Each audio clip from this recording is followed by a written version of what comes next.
আত্মরক্ষার বিপ্লব চাই। এই বিপ্লবের বীজ বুনতে চাই। তোমরা প্রতিজ্ঞা করো যে আমরা আত্মরক্ষার বিপ্লব করব, আমরা বাঁচার বিপ্লব করব, বাঁচানোর বিপ্লব করব। যারা ঘুষ খাবে তাদের হাত কেটে দেওয়া হবে।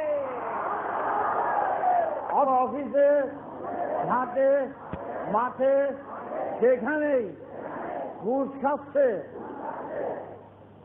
বরাদ্দ টাকা খরচা করছে,